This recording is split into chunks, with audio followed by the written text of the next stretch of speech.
આપણે ધોરણ 2 માં વિષય ગણિતમાં એકમ 6 ચાલો શણગારીએ તેમાં વધીવાળા સરવાળા શીખીશું. વધીવાળો એક સરવાળો આપણને શીખવશે સાક્ષીબેન.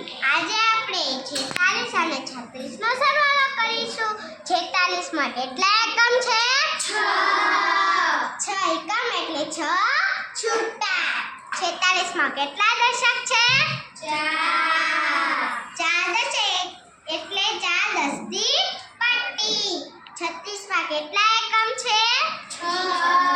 6 એકમ એટલે 6 છૂટા.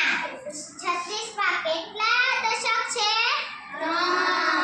3 દશક એટલે 3 દસની પટ્ટી. હવે આપણે એકમનો અને એકમનો સરવાળો કરીશું. 1 2 3 4 5 6 7 8 9 10 11 ને 12. હવે આપણે 12 થઈ ગયા તો એક 10 ની પટ્ટી બની ગઈ ને બે એકમ છૂટા રહી ગયા. તો આપણે બે એકમ એટલે બે ને આપણે એકમને મૂકીશું.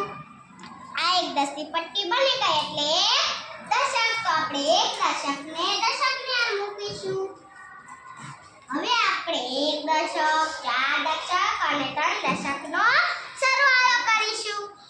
1 દશક, 2 દશક, 3 દશક, 4 દશક, 5 દશક, 6 દશક, 7 દશક, 8 દશક. હવે આપણે 8 દશકને અહીંયા મૂકીશું. 8 દશકને બે એકમ એટલે આપણો જવાબ શું આવ્યો? 82. ખૂબ સરસ સાક્ષીબેન, થેન્ક યુ.